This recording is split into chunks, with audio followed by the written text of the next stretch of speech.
Hello বন্ধুরা, welcome back to my channel Sangeeta space. আশা করি সবাই ভালো আছেন। আজকের রেসিপি সর্ষে পোস্ত পাবদা। রেসিপিটার জন্য 500 গ্রাম পাবদা মাছ কেটে ধুয়ে পরিষ্কার করে নিয়েছি।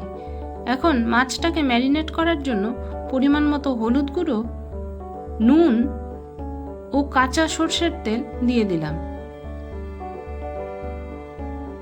হাতের সাহায্যে মাছগুলোকে ভালো করে মাখিয়ে নিয়ে 5 মিনিটের মতো রেখে দিয়েছিলাম। বন্ধুরা, আমাকে সাপোর্ট করার জন্য আমার চ্যানেলটা সাবস্ক্রাইব করার অনুরোধ রইল। এখন এখানে পরিমাণ মতো পোস্ত, কালো সাদা সর্ষে, কাঁচা লঙ্কা ও সামান্য নুন দিয়ে একটা মিহি পেস্ট তৈরি করে নিয়েছি। কড়াইতে পরিমাণ মতো সর্ষের তেল দিয়ে দিলাম। তেলটা গরম হয়ে গেলে পাবদা মাছগুলো একে একে ভাজার জন্য দিয়ে দিলাম। মাছগুলোকে উল্টে পাল্টে লাল করে ভেজে নিয়ে তুলে নিয়েছি।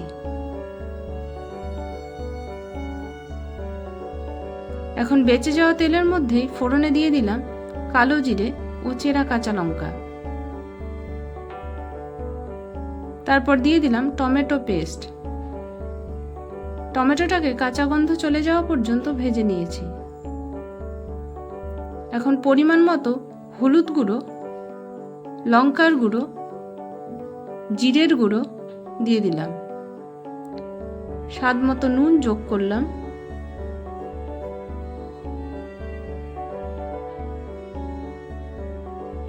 মশলাটাকে অল্প নেড়েচেড়ে ভেজে নিয়েছি।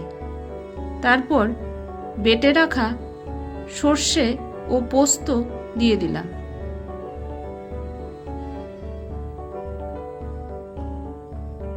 প্লেট ধোয়া জলটাও যোগ করলাম।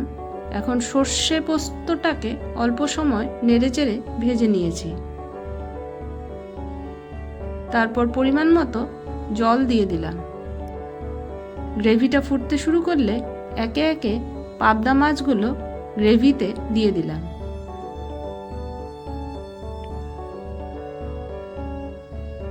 নামানোর আগে গরম মশলার বাটা দিয়ে দিলাম।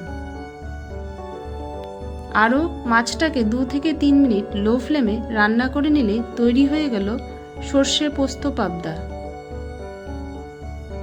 পাবদা মাছের এই রেসিপিটা গরম ভাতের সাথে খুবই টেস্টি হয়। একবার ট্রাই করে দেখার অনুরোধ রইল। ভিডিওটা ভালো লেগে থাকলে লাইক, কমেন্ট করবেন। আজকে আসি, সবাই সুস্থ থাকবেন, সাবধানে থাকবেন। আবার দেখা হবে নতুন একটা ভিডিও নিয়ে। টাটা।